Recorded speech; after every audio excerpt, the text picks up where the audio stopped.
ರಾಜ್ಯ ಸರ್ಕಾರ ಇದನ್ನ ಮಾಡದೆ ಹೋದ್ರೆ ಮುಂದಿನ ಹೋರಾಟ ಹೆಂಗಿರುತ್ತೆ ಅನ್ನೋದು ಉಗ್ರ ಹೋರಾಟಕ್ಕೆ ನಾವು ಕರೆ ಕೊಡ್ಬೇಕಾಗತ್ತೆ. ಕೇಂದ್ರ ಸರ್ಕಾರದ ಮುಂದೆ ನಾವು ಜಂತರ್ ಮಂತರಲ್ಲಿ ಬಂದ ಹೋರಾಟವನ್ನ ಕೈಗೊಳ್ತೀವಿ. ಅಂಗವಿಕಲರ ಹೋರಾಟಕ್ಕೆ ಜಯವಾಗಲಿ. ಅಂಗವಿಕಲರಿಗೆ ಕನಿಷ್ಠ ಪೆನ್ಷನ್ 10,000 ಕೊಡಲೇಬೇಕು. ಪೆನ್ಷನ್ 10,000 ಕೊಡಲೇಬೇಕು. ಪೆನ್ಷನ್ 10,000 ಕೊಡಲೇಬೇಕು. ಪೆನ್ಷನ್ 10,000 ಕೊಡಲೇಬೇಕು. ಅಂಗವಿಕಲರ ಹಾಗೂ ಬಾಲಕರ ಒಕ್ಕೂಟದ ವತಿಯಿಂದ ರಾಜ್ಯದ ಮೂಲೆ ಮೂಲೆಯಿಂದನೂ ಕೂಡ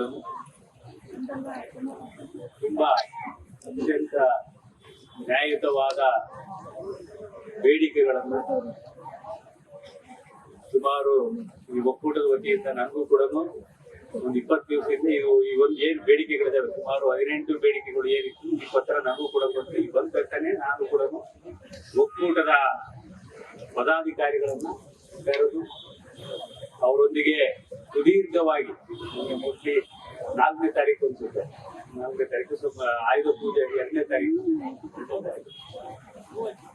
ಸುದೀರ್ಘವಾಗಿ ಈ ಒಂದು ಬೇಡಿಕೆಗಳ ಬಗ್ಗೆ ಚರ್ಚೆ ಮಾಡಿ ಎಲ್ಲಾ ಬೇಡಿಕೆಗಳನ್ನು ಒಳಗೊಂಡಿದ್ದೆ. ಈಗ ನಮ್ಮ ಏನು ವಿಕಲಚೇತನರ ಪೆನ್ಷನ್ ಇರಬಹುದು, ನಮ್ಮ ಬಸ್ ಅಲ್ಲಿ ಫ್ರೀಯಾಗಿ ಓಡಾಡ್ಲಿಕ್ಕೆ ಇರ್ತಕ್ಕಂಥದ್ದಾಗಿರ್ಬೋದು, ಮತ್ತೆ 5% ಅನುದಾನವನ್ನ ಎಲ್ಲಾ ಇಲಾಖೆಗಳು ನಮ್ಮ ಅಂಗವಿಕಲರಿಗೆ ನೀಡುವಂತದ್ದಾಗಿರ್ಬೋದು. ಹೀಗೆ 18 ಬೇಡಿಕೆಗಳನ್ನು ಒಳಗೊಂಡಂತೆ ಇನ್ನೂ ಹೆಚ್ಚಿನ ಬೇರೆ ಬೇರೆ ವಿಚಾರಗಳನ್ನು ಕೂಡ ಸುದೀರ್ಘವಾಗಿ ಪ್ರತಿಯೊಂದನ್ನು ಕೂಡ ಅಂಶವಾಗಿ ಇನ್ ಡಿಟೇಲ್ ಯಾವ ರೀತಿ ಹೇಗೆ ನಮ್ಮ ಹಂತದಲ್ಲಿ ಮಾಡ್ತಕ್ಕಂಥವೇನಿದೆ ಮತ್ತು ಸರ್ಕಾರದ ಮಟ್ಟದಲ್ಲಿ ಅತಿ ಹೆಚ್ಚು ಮುಖ್ಯವಾಗಿ ಫೈನಾನ್ಸಿಯಲ್ ಇಂಪ್ಲಿಕೇಶನ್ ಇರ್ತಕ್ಕಂಥ ಹಲವಾರು ಬೇಡಿಕೆಗಳಿದಾವೆ. ಆ ಇರ್ತಕ್ಕಂಥ ಫೈನಾನ್ಸಿಯಲ್ ಇಂಪ್ಲಿಕೇಶನ್ ಇರ್ತಕ್ಕಂಥ ಬೇಡಿಕೆಗಳ ಬಗ್ಗೆ ಸುದೀರ್ಘವಾಗಿ ಚರ್ಚೆ ಮಾಡಿ ಇದರಲ್ಲಿ ಸರ್ಕಾರಕ್ಕೆ ಕಳಿಸ್ತಕ್ಕಂಥವು ಮತ್ತು ಬೇರೆ ಬೇರೆ ಇಲಾಖೆಗಳಿಗೆ ಯಾವ್ಯಾವುದನ್ನ ನಾವು ಕರಸ್ಪಾಂಡೆನ್ಸ್ ಮಾಡಬೇಕು ಅವನು ಕೂಡ ಮತ್ತು ಅದರ ಬಗ್ಗೆ ಫಾಲೋ ಅಪ್ ಮಾಡೋ ಒಂದು ನಿಟ್ಟಿನಲ್ಲಿ ಕೂಡ ಕ್ರಮ ವಹಿಸಲಿಕ್ಕೆ ನಮ್ಮ ಇಲಾಖೆಯಿಂದ ಈಗಾಗಲೇ ಸಭೆಯಲ್ಲಿ ಸುಮಾರು ಹಾಫ್ ಡೇ ಸ್ಯಾಟ್ ಟುಗೆದರ್ ಎಲ್ಲರೂ ಜೊತೆಯಲ್ಲೇ ಕೂತ್ಕೊಂಡು ಪದಾಧಿಕಾರಿಗಳು ನಾವು ಸುಮಾರು ಅರ್ಧ ದಿನ ಕೂತ್ಕೊಂಡು ಯಾವ ರೀತಿ ಮಾಡಬೇಕು, ಏನೆಲ್ಲ ಮಾಡಬೇಕು, ಇನ್ನು ಹೆಚ್ಚಿನ ರೀತಿಯಲ್ಲಿ ನಮ್ಮ ಅಂಗವಿಕಲರಿಗೆ ಉಪಯೋಗ ಆಗೋ ನಿಟ್ಟಿನಲ್ಲಿ ಏನೆಲ್ಲ ಮಾಡಬಹುದು ಅಂತಕ್ಕಂಥದ್ದನ್ನ ಈಗಾಗಲೇ ಚರ್ಚೆ ಮಾಡಿದೀವಿ. ಎಲ್ಲರಿಗೆ ನಮಸ್ಕಾರ. ಬಹಳ ದೂರ ಪ್ರದೇಶದಿಂದ ತಾವಿಲ್ಲಿ ಬಂದಿದ್ದೀರಿ.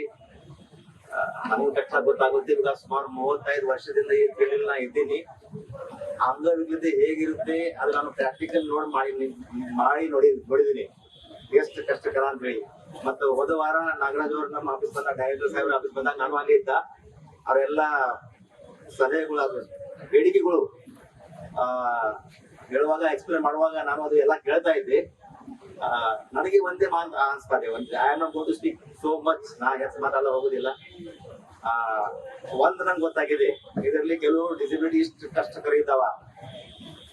ಈಗ ತಮ್ಗೆ ಸಿಗ್ತಾ ಇದೆ ಪೆನ್ಷನ್ ಅದು ಬಹಳ ಕಡಿಮೆ ಇದೆ, ಅತಿ ಕಡಿಮೆ. ಒಂದಂತ ಡಾಕ್ಟರ್ ಚೆಕಪ್ ಹೋದ್ರೆ ಮಿನಿಮಮ್ 2,000 ರೂಪಾಯಿ ಬೇಕು. ಅದಕ್ಕೆ ನಿಮ್ ಸಿಗಂತ ಸರ್ಕಾರದಿಂದ ಪ್ರೋತ್ಸಾಹ ಧನ ಏನಿದೆ ಅದು ಬಹಳ ಕಡಿಮೆ ಇದೆ. ಅದಕ್ಕೆ ಡೆಫಿನೆಟ್ಲಿ ಇದು ಹೆಚ್ಚಾಗಬೇಕು. ಅದಕ್ಕೆ ನಾನು ಮತ್ತು ನಮ್ಮ ನಿರ್ದೇಶಕರು ಹಗಲ ರಾತ್ರಿ ನಾವು ಯೋಚನೆ ಮಾಡ್ತಿದ್ದೇವೆ, ಸರ್ಕಾರದ ಮನಸ್ಸು ಹೇಗೆ ನಮ್ಮ ಸಮುದಾಯಕ್ಕೆ ಅಟ್ರಾಕ್ಷನ್ ಮಾಡ್ಬೇಕು. ಅದು ಒಂದೇ ಪಾಯಿಂಟ್ ನಮ್ಮ ಪ್ರೋಗ್ರಾಮ್ ಆಗಿದೆ. ನನಗೆ ಈವರೆಗೆ ಅಂತೂ ಇನ್ನ ಅನಿಸ್ತಾ ಇಲ್ಲ ನಾವು ಸರ್ಕಾರಕ್ಕೆ ಈ ನನ್ನ ಸಮುದಾಯ ಬಗ್ಗೆ 21 ತರದ ಅಂಗವಿಕಲತೆ ಬಗ್ಗೆ ಅವ್ರಿಗೆ ಕನ್ವಿನ್ಸ್ ಮಾಡಿದ್ದೇವೆ ಅಥವಾ ಅವ್ರಿಗೆ ಇದು ಮನವರಿಕೆ ಆಗಿದೆ ಅಂತ ನಂಗೆ ಅನಿಸ್ತಾ ಇಲ್ಲ. ಸಾರಿ, ಇದು ಆಫ್ ದ ಹೇಳ್ತಾ ಇದೀನಿ. ಬಟ್ ಹೇಗಾರ ಮಾಡಿ ಏನಾರ ಮಾಡಿ ಯಾವ್ದಾರ ಕಾರ್ಯಕ್ರಮ ಮಾಡಿ ಈ ನಮ್ಮ ಸರ್ಕಾರದ ಸರ್ಕಾರದ ಅಟ್ರಾಕ್ಷನ್ ತಮ್ಮ ಎಲ್ಲರಿಗೆ ತಿಳುವುದಕ್ಕೆ ಗೊತ್ತಾಗ್ಲಿ ಅಂತ ನಮ್ಮ ಮನವರಿಕೆ ಸರ್ಕಾರ ಮುಂದಾಗಿದೆ. ಮತ್ತೆ ಅದೇ ನಿಟ್ಟಿನಲ್ಲಿ ನಾವು ಇಬ್ಬರು ಕೆಲಸ ಮಾಡ್ತಾ ಇದೀವಿ. ಯಾವಾಗಲೂ ನಾನು ರಾತ್ರಿ 12 ಗಂಟೆ ನಾ ಸಾಹೇಬ್ ಡೈರೆಕ್ಟರ್ ಅವ್ರಿಗೆ ಫೋನ್ ಮಾಡ್ತೀನಿ, ಹೇಗ್ ಮಾಡೋಣ ಈ ವಿಷಯದಲ್ಲಿ, ಹೇಗ್ ಮಾಡೋಣ. ನಂಗೆ ಗೊತ್ತು ತಮ್ಮ ಸಿಗೋದು ಮಾರ್ಷನ್ ಬಹಳ ಕಡಿಮೆ ಇದೆ. ಈಗ ಒಂದು ಡಿಸಬಿಲಿಟಿ ಇದೆ, MS ಅಂತ ಹೇಳಿ, ಮಲ್ಟಿಪಲ್ ಸ್ಕ್ಲೆರೋಸಿಸ್. ಅದಕ್ಕೆ ಒಂದು ತಿಂಗಳಿಗೆ 1.5 ಲಕ್ಷ ಮೆಡಿಸಿನ್ ಬೇಕಾಗಿದೆ. 1.5 ಲಕ್ಷ ಒಂದ್ ತಿಂಗಳಿಗೆ ಸರ್ಕಾರ. ಮತ್ತ 90% ಇದು ಅಂಗವಿಕಲತೆ ಬಡತನ ರೇಖೆಯಲ್ಲಿ ಇದ್ದಂತ ಇದು ಅಂಗವಿಕಲತೆ. ಸಮಸ್ಯೆಗಳು ಸಾಕಷ್ಟು ಇದ್ದಾವ, ದುಃಖ ಸಾಕಷ್ಟಿದೆ, ನೋವುಗಳು ಸಾಕಷ್ಟಿದ್ದಾವ. ಇದರಲ್ಲಿ ನಂದು ಒಂದೇ ಮನಸ್ಸಾಗಿದೆ, 1 ಪಾಯಿಂಟ್ ಪ್ರೋಗ್ರಾಮ ಹೇಗೋ ಏನೋ ಮಾಡಿ ಅವರಿಗೆ ಅತಿ ನಮ್ರತೆಯಿಂದ ಮನವರಿಕೆ ಮಾಡಿ, ಇವು ನಮ್ಮ ಸಮಾಜದ ಅವಿಭಾಜ್ಯ ಘಟಕ ಆಗಿದಾರ, ಮತ್ತೆ ಇವ್ರು ನಮ್ಮ ಎಲ್ಲಾ ಸಂಬಂಧಿಕರಾಗಿದಾರ. ಅದಕ್ಕೆ ತಾವು ಇವರಿಗೆ ಏನ್ ಮಾಡಬೇಕು ಆ ನಿಟ್ಟಿನಲ್ಲಿ ನಾವು ಪ್ರಯತ್ನ ಮಾಡ್ತಾ ಇದೀವಿ. ಮತ್ ನನಗೆ ಅನಿಸ್ತಾ ಇದೆ, ಐ ಆಮ್ ವೆರಿ ಮಚ್, ನನ್ನ ಮನಸ್ಸಲ್ಲಿ ಅದು ಬರ್ತಾ ಇದೆ, ಬೇಗನೆ ಒಂದು ಒಳ್ಳೆ ಕೆಲಸ ನಿಮ್ಗಾಗಿ ಆಗ್ತದ ನನ್ನ ಅನಿಸಿಕೆ ಇದೆ. ಅದಕ್ಕೆ ಮನವಿ ಕೊಟ್ಟಿದ್ದೀರಿ. ಅದು ಡೆಫಿನೆಟ್ಲಿ ಮೊದಲೇ ನಮ್ಮ ವಾರದ ಹಿಂದೆ ಅದು ಮನವಿ ಬಂದಿದೆ, ನನ್ನ ಆಫೀಸ್ ಬಂದಿದೆ. ಅದರಲ್ಲಿ ಮುಖ್ಯ ನಿಮ್ದೇನ್ ಬೇಡಿಕೆ ಇದೆ ಅದು ನಮ್ಗೆ ಗೊತ್ತು. ಅದು ಬೇಗನೆ ಸರ್ಕಾರ ಮನಸ್ಸಲ್ಲಿ ಹೋಗುತ್ತೆ. ಇವತ್ತು ಕರ್ನಾಟಕ ರಾಜ್ಯದ ಸುಮಾರು 15 ಜಿಲ್ಲೆಗಳಿಂದ ಅಂಗವಿಕಲರು ತಮ್ಮ ಮೂಲಭೂತ ಬೇಡಿಕೆಗಳನ್ನು ಇಟ್ಟುಕೊಂಡು ಬೆಂಗಳೂರಿನ ಫ್ರೀಡಂ ಪಾರ್ಕ್ನಲ್ಲಿ ಹೋರಾಟಕ್ಕೆ ಇವತ್ತು ಸೇರಿದ್ದಾರೆ. ಇವತ್ತು ಅಂಗವಿಕಲರು ಬಹಳಷ್ಟು ಸಮಸ್ಯೆಗಳನ್ನು ಎದುರಿಸ್ತಾ ಇದ್ದಾರೆ, ಸಂಕಷ್ಟಗಳನ್ನು ಅನುಭವಿಸ್ತಾ ಇದ್ದಾರೆ. ಆದರೆ ಅಂಗವಿಕಲರ ಸಂಕಷ್ಟಗಳಿಗೆ ಕೇಂದ್ರ ಸರ್ಕಾರ ಆಗಲಿ ರಾಜ್ಯ ಸರ್ಕಾರ ಆಗಲಿ ಕವಡೆ ಕಾಸಿನ ಕಿಮ್ಮತ್ತನ್ನು ಕೂಡ ಕೊಡ್ತಾ ಇಲ್ಲ ಅಂತಕ್ಕಂಥದ್ದನ್ನು ಕೂಡ ನಾವಿಲ್ಲಿ ನೋಡಬೇಕಾಗ್ತದೆ. ಕೇಂದ್ರ ಸರ್ಕಾರ ಕಳೆದ 15 ವರ್ಷದಿಂದ ಕೇವಲ 300 ರೂಪಾಯಿ ಮಾತ್ರ ಅಂಗವಿಕಲರಿಗೆ ಪೆನ್ಷನ್ ರೂಪದಲ್ಲಿ ಕೊಡ್ತದೆ. ಮತ್ತು ರಾಜ್ಯ ಸರ್ಕಾರ 1-2 ಸಲ ಒಂದಿಷ್ಟು ಹೆಚ್ಚಿಗೆ ಮಾಡಿದ್ದನ್ನು ಬಿಟ್ಟರೆ ಮತ್ತೆ ಹಲವು ವರ್ಷಗಳಿಂದ ಅಂಗವಿಕಲರ ಪೆನ್ಷನ್ ಅನ್ನು ಹೆಚ್ಚಿಗೆ ಮಾಡಿಲ್ಲ ಅಂತಕ್ಕಂಥದ್ದನ್ನು ನಾವು ಗಮನಿಸಬೇಕಾಗ್ತದೆ. ಒಂದು, ಬೆಲೆ ಏರಿಕೆ ಸಿಕ್ಕಾಪಟ್ಟೆ ಹೆಚ್ಚಾಗ್ತಾ ಇದೆ, ಮತ್ತು ಅದ್ರ ಜೊತೆಯಲ್ಲಿ ಅಂಗವಿಕಲರು ಜೀವನ ಮಾಡೋದು ಕಷ್ಟ ಆಗ್ತಾ ಇದೆ. ಅವರಿಗೆ ಯಾವುದೇ ಥರದಾಗಿರ್ತಕ್ಕಂಥ ಉದ್ಯೋಗ ಇಲ್ಲ. ವಿವಿಧ ರೀತಿಯ ಅಂಗವಿಕಲತೆ ಅನ್ನೋ ಕಾರಣಕ್ಕೋಸ್ಕರ ಅವರು ಸಂಪೂರ್ಣವಾಗಿರ್ತಕ್ಕಂಥ ಶಿಕ್ಷಣವನ್ನು ಪಡಲಿಕ್ಕೆ ಆಗ್ತಾ ಇಲ್ಲ, ಉದ್ಯೋಗವಂತೂ ಪಡಲಿಕ್ಕೆ ಸಾಧ್ಯ ಆಗ್ತಾ ಇಲ್ಲ ಅಂತಕ್ಕಂಥದ್ದು ನಾವು ಗಮನಿಸಬೇಕು. ಇದರ ಹಿನ್ನೆಲೆಯಲ್ಲಿ ನಾವು ಇದನ್ನೆಲ್ಲವನ್ನು ಕೂಡ ನೋಡಿದಾಗ ಅಂಗವಿಕಲರಿಗೆ ನಾವು ಏನೆಲ್ಲ ರೀತಿಯ ಸಹಾಯ ಮಾಡಿದ್ರು ಕೂಡ ಅದು ಸಾಕಾಗೋದಿಲ್ಲ. ಆದರೆ ಸರ್ಕಾರ ಇದ್ರ ಕಡೆಗೆ ಯಾವುದೇ ರೀತಿಯ ಗಮನವನ್ನು ಕೊಡ್ತಾ ಇಲ್ಲ ಅಂತಕ್ಕಂಥದ್ದನ್ನು ನಾವು ಗಮನಿಸಬೇಕಾಗ್ತದೆ.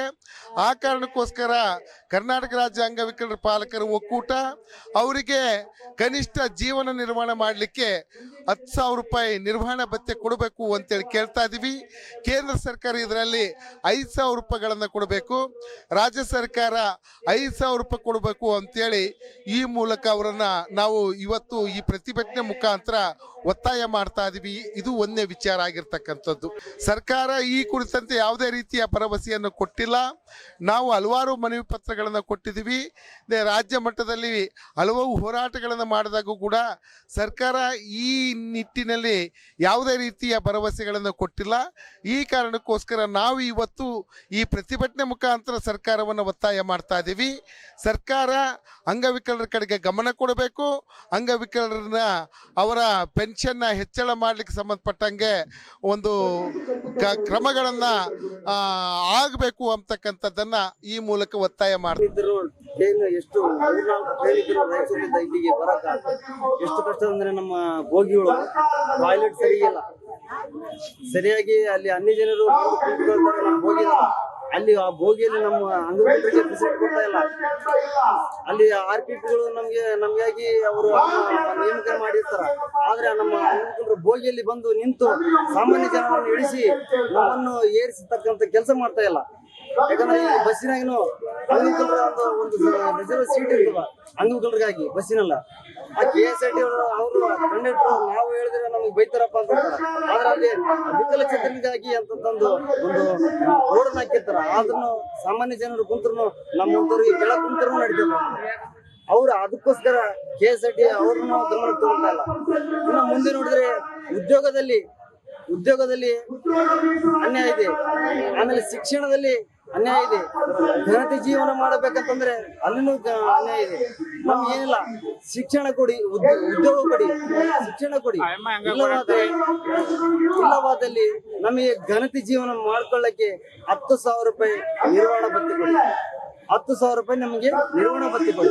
ಯಾಕಂತಂದ್ರೆ 10,000 ರೂಪಾಯಿ ಕೊಟ್ರೆ ನಮ್ಗೆ ಉದ್ಯೋಗ ಬೇಕಾಗಿಲ್ವಲ್ಲ. ಸರ್ಕಾರಕ್ಕೆ ಹೇಳೋದು ಇಷ್ಟೇ, ನಮ್ಗೆ 10,000 ರೂಪಾಯಿ ಕೊಡ್ರಿ, ಯಾಕಂತಂದ್ರೆ ಬೆಡ್ ರಿಟರ್ನ್ ಆಗಿ ಅಂಗವಿಕಲರು ಕೂತಾರೆ. ಇಷ್ಟು ಸ್ಟ್ರೈಕ್ ಬರ್ಬೇಕಂತಂದ್ರೆ ಬೆಡ್ ರಿಟರ್ನ್ ಅಂಗವಿಕಲರು ಪ್ಯಾರಲಿಸಿಸ್ ಇದ್ದವರು ಎಷ್ಟೋ ಜನ ಅಂಗವಿಕಲರು ಇದ್ದಾರೆ, ಅವ್ರು ಇಲ್ಲಿ ಬರಕ್ಕಾಗಲ್ಲ. ಈಗ ಲೋಕೋಮೋಟ್ರು ಏನೋ ಅಂಧ ವಿಕಲಚೇತನರು ಆಮೇಲೆ ಡಫ್ ಅಂಡ್ ಡಮ್ ಅಂಗವಿಕಲರು ಬರ್ಲಿಕ್ಕೆ ಸಾಧ್ಯ ಅಷ್ಟೇ ಆದ್ರು. ಆದ್ರೆ ಬೆಡ್ ರಿಟರ್ನ್ ಸೆಲ್ಬಲ್ ಪಾಲಿಸಿ ಇನ್ನ 21 ವಿಧವಾದ ಅಂಗವಿಕಲರು ಇಲ್ಲಿ ಬರ್ತಕ್ಕಂತ ಕೆಲಸ ಆಗ್ತಾ ಇಲ್ಲ. ಯಾಕಂತಂದ್ರೆ ಅವ್ರನ್ನ ನೋಡ್ಕೊಳ್ಳಕ್ಕೆ ಪಾಲಕರು ಇದ್ದಾರೆ, ಅವ್ರು ಇಲ್ಲಿ ಕರ್ಕೊಂಡ್ ಬರಕ್ ಆಗಲ್ಲ. ಆದ ಕಾರಣ ಸರ್ಕಾರ, ಘನ ಸರ್ಕಾರ ಆಗ್ಲಿ, ರಾಜ್ಯ ಸರ್ಕಾರ ಕೇಂದ್ರ ಸರ್ಕಾರ ಆಗ್ಲಿ ಅಂಗವಿಕಲರ ಬಗ್ಗೆ ಮಾಹಿತಿಯನ್ನು ತಗೊಳ್ತಾ ಇಲ್ಲ. ಯಾಕಂತಂದ್ರೆ ಅದ ಕಾರಣ ಈಗ ಏನ್ ಮಾಡೋದು ಅಂತಂದ್ರೆ ನಾವು ಮುಂದಿನ ದಿನಮಾನದಲ್ಲಿ ನಾವು ಫ್ರೀಡಂ ಪಾರ್ಕ್ದಲ್ಲಿ ಉಗ್ರ ಹೋರಾಟ ಇನ್ನೊಂದ್ಸತಿ ಮಾಡ್ತೀವಿ. ಮತ್ತೆ ಚಳಿಗಾಲ ಅಧಿವೇಶನದಲ್ಲಿ ನಾವು ಬಿಡಲ್ಲ. ಯಾಕಂತಂದ್ರೆ ಚಳಿಗಾಲ ಅಧಿವೇಶನದಲ್ಲಿ ಎಲ್ಲಾ ಅಧಿಕಾರಿಗಳು, ಎಲ್ಲಾ ಲೀಡರ್ಸ್ ಬಂದಿರ್ತಾರೆ, ಮಂತ್ರಿಗಳು ಎಲ್ಲಾ ಮಂತ್ರಿಗಳು ಬಂದಿರ್ತಾರೆ. ಅವರಿಗೆ ತಕ್ಕ ಪಾಠವನ್ನು ಕಲಿಸ್ತೇವೆ. ಎಲೆಕ್ಷನ್ದಾಗ ನಾವು ತಕ್ಕ ಪಾಠವನ್ನು ಕಲಿಸ್ತೇವೆ. ನಮ್ಮ ಓಟ್ಗಳನ್ನು ಅವ್ರಿಗೆ ಬೇಕು. ಅದೇ ಈ ಕೆಲಸದಲ್ಲಿ ಮಾತ್ರ ನಮ್ಮ ಅಂಗವಿಕಲರಿಗೆ ಮಾತ್ರ ಯಾವುದು ಕೊಡ್ತಾ ಇಲ್ಲ. ಹಂಗಾಗಿ ನಮ್ಮ ಘನತೆ ಜೀವನ ಬೇಕು. ನಮಗೆ ಘನತೆ ಜೀವನ ಹಾಗೆ ನಮ್ಮ ಹೆಸರು ಹೊನ್ನಪ್ಪ ಗೊಳಪ್ಪನವರಂತ ಕರ್ನಾಟಕ ರಾಜ್ಯ ಅಂಗವಿಕಲರ ಪಾಲಕರ ಒಕ್ಕೂಟದ ಜಿಲ್ಲಾಧ್ಯಕ್ಷರು.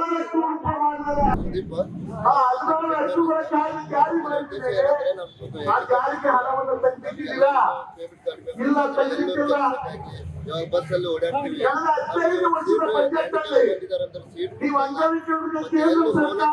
ಹ್ಯಾಂಡಿಕ್ಯಾಪ್ಟಿಗೆ ಸೌಲಭ್ಯ ಇವ್ರು ಹ್ಯಾಂಡಿಕ್ಯಾಪ್ಟ್ ನಮಗೆ ಎಲ್ಲ ತಲೆ ಗೌರವ